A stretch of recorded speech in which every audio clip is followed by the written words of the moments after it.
Perfect. Thank you. Always great to start off the morning and be the first speaker after Michaela. She sets a high bar for what needs to be delivered, so I hope to do that here. My name is Jonathan Converse. I'm from Chalmers Industry Technique, which is a nonprofit research institute, actually not affiliated to Chalmers, but established by Chalmers. So we work close to the university, but we're not controlled by the university. So therefore we have our own research agenda, but we align ourselves with Chalmers as we share the same brand.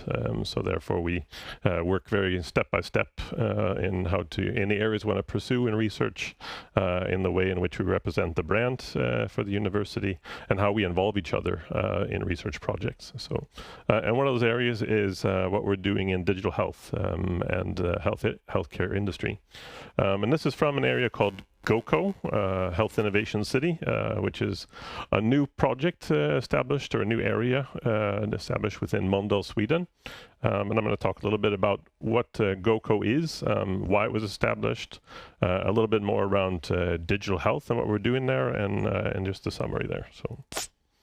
Great. And my role at Chalmers is I'm head of data-driven innovation and the applied AI team. So what I do is help in developing use cases together with our applied AI group, and then looking and working with both research questions, but then also working together with industry to identify what data is needed, how do we curate the data in a proper way, and how do we bring that data into the innovation process so that we can start to explore and work with the data. And as I'm sure many of you know, since the topic of this is Industry Data Week, the main headache within data is the cleaning of data. The definition and understanding what the data is, why it's been created, who's created it. So there's so many different aspects of data that needs to be addressed. And it's not always organizational, that it's part of those organizations to actually work with data in an active way. But when you want to do AI and you want to use data in innovation processes, you have to go back to the fundamentals. And that's a little bit what we'll talk about today. So. GoCo Health Innovation City was actually established by two property management companies, Vectura, which is part of the Wallenberg Investor Foundation. So what they do is create innovation clusters. And Next Step Group was a local Gothenburg that works with property development of just innovation areas and in sustainability innovation. And then a number of other investors where the original property owner for the area was AstraZeneca. So this is a way for AstraZeneca to give part of its land and then innovate, create an innovation area in connection to its R&D facility in order to enable this innovation to happen there. And the background, I would say, of why Gothenburg, is to really understand Gothenburg. So for many of you, is that, I mean, really, it's kind of a hub of a lot of the logistics and transportation. So it's an entry point into Sweden, but it's also a big focus on sustainability within that. So Gothenburg, as a city, really focuses on a few areas. One being technology, a very vibrant tech scene, 700 startups within the tech scene, 15,000 employees within technology working there. A lot of open innovation environments, like different science parks. I believe we have 15 different science parks within Gothenburg. And then also working a lot with fast growing in new technology and deep technology. And when looking at the other area, being an urban city, is the need for development of the urban city. So there's a lot of investment happening, a lot of focus on emissions in urban environments and research around emissions, which is very data-driven. A lot of focus on how to become a place that can be a demonstration area for what a sustainable city looks like in the future. So that's been a big focus in Gothenburg since it's really in transformation, both infrastructure-wise as well as population-wise and many different aspects of that. And then also being, if you want to say in the last one, the issuing of how as a city you can generate monetization of your activities around sustainability has also been a big thing that's been leading a lot of this area within Europe. So. And life sciences being kind of the last one, 485 companies within Gothenburg region, within the life science area, 11,000 employees within the area. largest university hospital in Sahlgrenska University Hospital that has that in a number of both specialist areas as well as patient cares. And then finally, really a leader, leading universities and a leader in health research. So. And I think that the big thing that we see in creating this attractiveness to the area and what makes it interesting to create these converging sectors, is around focusing on trying to show what excellence means, and not letting ourselves say we're excellent, but letting others measure us. So a lot of these things that are up here are ways just to get companies to want to move to the area, establish themselves, and work collaboratively with the environments and collaborative environments that are there. And GoCo Health Innovation City really was started, around saying that innovation can't be something that happens by chance. It has to be created. So with this, GoCo is a way in which to create this innovation environment that stimulates collaboration. The area itself is really 200,000 square meters. So it's a large area with quite a bit of different buildings coming in there, and quite a bit of companies that are concentrated there. And the big focus there is really using that size, using that scale, using that diversity of different actors within the digital health and health area to create things that can reach out to the outside world. And it kind of fits into a corridor in Gothenburg with E6 that's going along here, and then directly into the city. So it's a little bit outside the city, but has good infrastructure connection to the rest of the city. And that this focus in the area really focuses on three things: building the infrastructure and transportation connections to other areas like AstraZeneca, Wellspect, that are both there, but then building buildings here that other big companies can locate to. And GoCo House, which is the collaborative arena, was the first building that was developed to bring in all of the SME type of companies into the area. And within that GoCo House, then a lot of the different development that's happening there is building things like Mölnlycke Healthcare is moving their corporate headquarters there, Fujiribo Diagnostics, which is a clinical diagnostic and testing facility, but then building a physical clinic, building a co-assisted living and retirement living space, building, if you want to say, temporary care or need for independent living for seniors or for people with special needs, that it's bringing all this integration into one area to develop that. And the buildings, just to kind of show what is trying to be created in the area to create this attractiveness and create this vibrance, is bringing architecture and sustainable methods and things like that into the area through the clinic. Building areas where people can meet and communicate. And then really the arena. In the arena is really around the community. And the community is bringing us collaborative environments for cross-industry convergence and integration between them to share ideas. So in the facility sits Volvo Cars, an automotive company, together with sensor companies, together with prosthetic companies, together with medtech companies. So it's a very different array of types of companies that are sitting within the community. And the founding partners, when the community was started, took the large industry players and wanted to create this environment for doing it. So AstraZeneca, Chalmers at the university, Fujiribo, Mölnlycke, Sahlgrenska Academy as the university hospital, Wellspect, which does a lot of medical equipment related to treating chronic illness and things like that, and then GoCo as the property owner for the area. And what this, really focuses on at that point, is this convergence of these different sectors. So bring in the government sector, the industry sector, investors and funding into it, as well as bringing in the academia and startups. So it creates a very good convergence cluster, specifically focused on life science and healthcare. And some of the tenants that are in the area, which we get to collaborate and work with, are companies like this.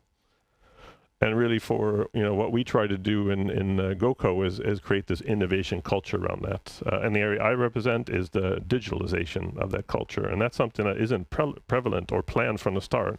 How do you build digital infrastructure? How do you collect data in this very diverse environment? How do you support 485 companies, in supporting their data-driven innovation needs and transformation activities? And it's really around connecting people, connecting the place that we have and the unique aspects of the facility, but then building programs that we can join together, all the different actors around that, of one being now digital health and the digital health arena. And the space that we get to do it in is this GoCo House, the Innovation City. And what that offers, in terms of a space where we don't have to go and build a new building. We can just connect in to that innovation cluster where they already have meeting rooms, a reception and lobby. They already have, sustainable dining areas. They have hospitality. So they have all these services similar to what we have in a co-working space like Go to 10. But this is in a life science and healthcare context. So it provides all those equipment, instrumentation needs that are unique to the healthcare environment, and also a focus on the data and how that data is utilized, both in the context of delivering better healthcare outcomes, but also in the context of life science as a whole and the community as a whole in doing that. And the digital arena then in the GoCo house really focuses on three things. And it's really saying, why is data-driven innovation critical in this environment? And what we see is efficiency in process. There are so many different overlapping points between companies around data. But often as a company, when you try to attack those individually, you end up creating unique processes only for yourself. So we want to bring that up a level and create an innovation infrastructure that is data-driven in its focus.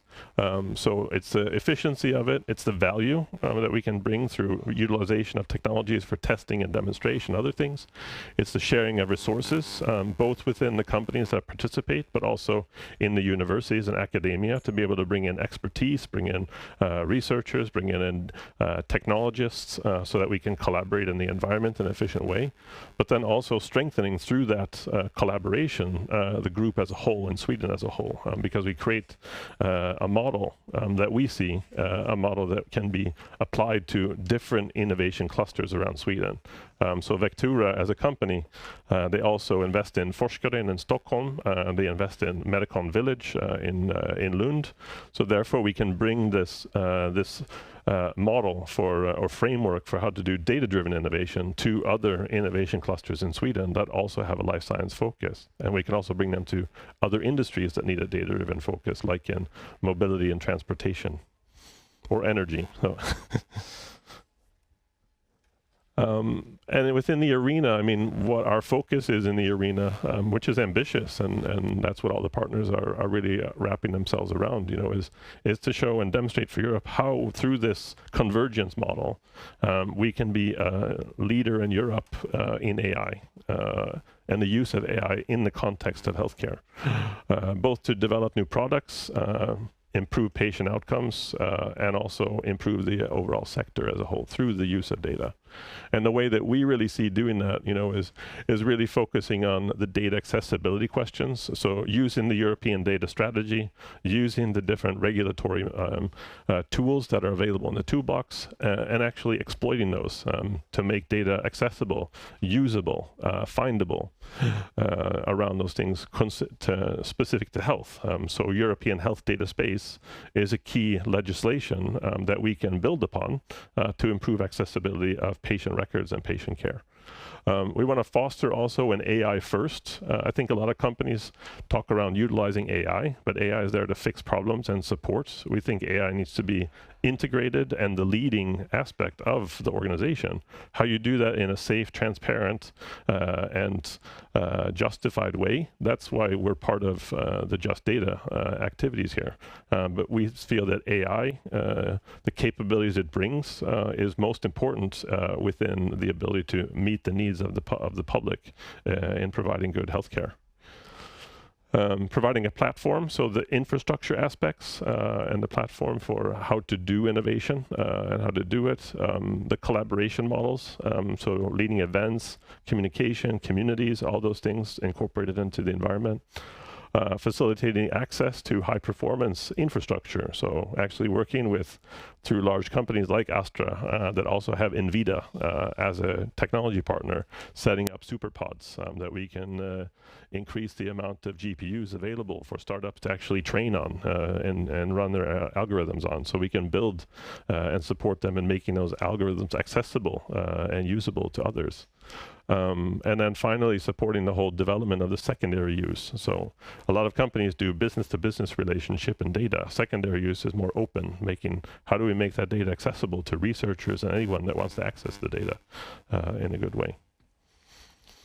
And what it really means, in this from our perspective, is that what we want to do is take data from healthcare providers, registries, and life science companies, and bring them through this funnel, where we use our labs, open innovation labs, that focus on guiding them in the regulatory areas within the European data strategy, working with them to harmonize data through data labs, to actually work with semantic modeling, ontologies, build common methods and common standards around that, and then facilitate one innovation process, and not having different flavors of innovation, but trying to guide innovation as a data-driven process.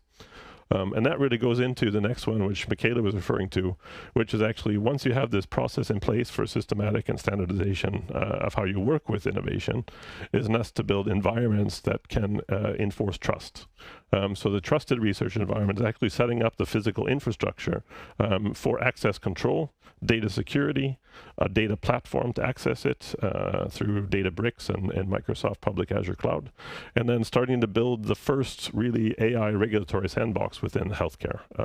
So we see this as something that's going to add value to the whole Swedish ecosystem within health by focusing on building trustworthy systems.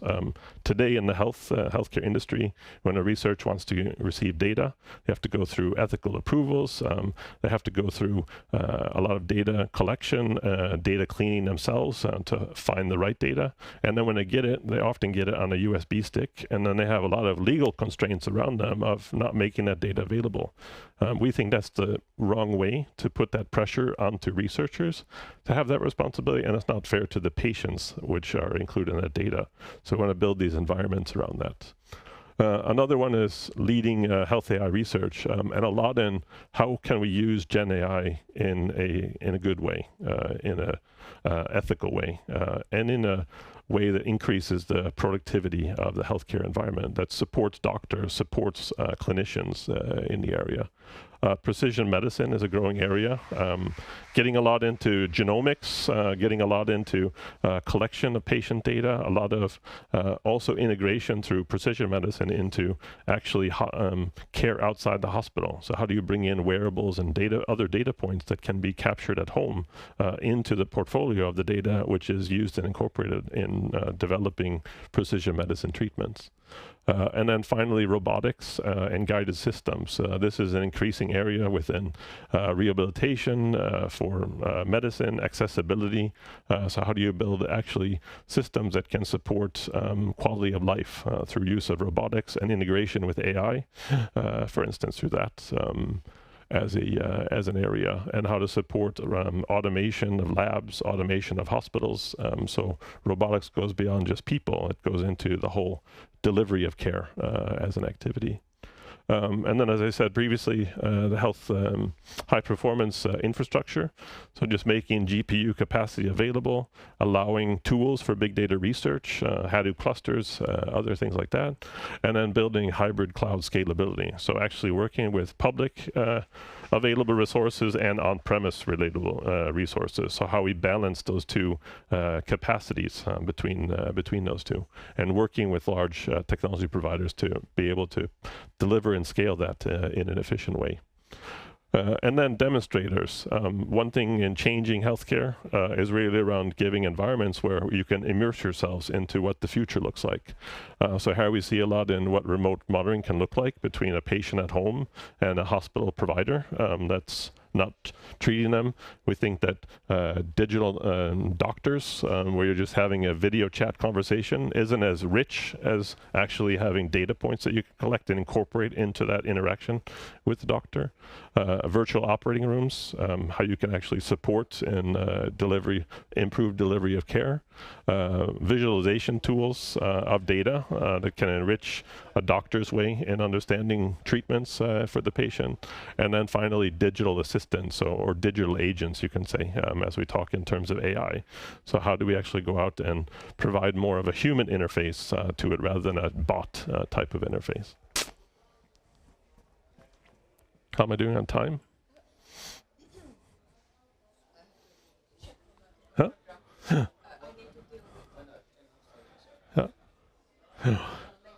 I will jump through this. So yeah, great. And I think another one is this cross collaboration. So being Chalmers, through projects that we integrate and work with KTH, through Sahlgrenska, we work together with Karolinska Institute. So we try to build strong relationships to extend our boundaries, but then also bringing and extending our capabilities to other areas so that they can actually they can share their knowledge sharing and their standards and processes and how they want to use it with us, and we can share and provide models and standards to them as well. So we can grow the platform as a whole and how we utilize the platform, but then actually growing the collaborative network around it. And in terms of also industry, the main industry players, but I mean, this grows constantly. I think Thermo Fisher, and I think I get contacted by 10 companies a month that want to be added to the concept. So that's an ongoing process. But then tapping into research through organizations like AI Sweden, like RISE, like ourselves, and VGR, and the regional research that's going on in the areas. Yeah, yes, yeah. So I will not spend too much on these. I have 2 slides left. So, but I think the other one I think around this is centralized coordination is key. If you want to create a culture, you have to take charge of developing and designing it. The physical spaces, because I think digitally we need space to interact, to really see each other and understand the problems and understand the challenges and be able to adapt to those. Because I mean, hospital care delivery is personal. It's not digital. So we see the same need here in this context. And then creating, one access point really for data, so that it's not fragmenting it, but actually providing one access point for it.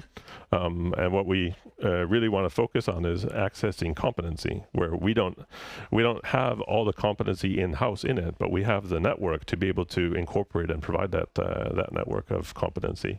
And then having a shared platform for analytics, a way to integrate data and analyze data through that infrastructure. This one we talked about, so I won't go into that. And then just some of the projects that we're running, in there, and some that are proposals in the pipeline.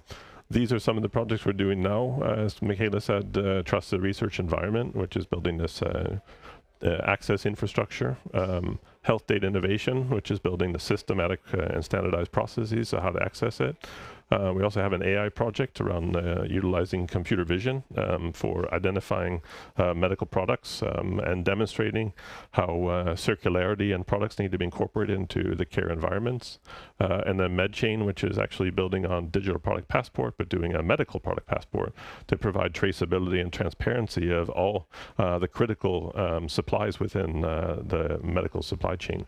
And these are all done in collaboration with organizations, both national organizations and private organizations that we drive that. And then some of the areas that we see going on is, diagnostics as a research area, robotic surgery solutions, data-driven precision medicine. So these are additional proposals that are currently being submitted and developed. So. And finally, so data-driven innovation culture, doesn't happen by itself, as we said, and that really, it needs to be embedded, and that's what we're trying to do: embed this data-driven, embed data and understanding of data into the DNA of the organizations that we work with, and then if we really want to serve society, we have to treat data as a first-class citizen as well. So we really need to focus on what importance does it have to the decisions that we need to take that affects the people around us. So we really, hope that this has inspired you and you'd like to join our data-driven movement that we're doing at GoCo and bring in other areas. So, but thank you very much.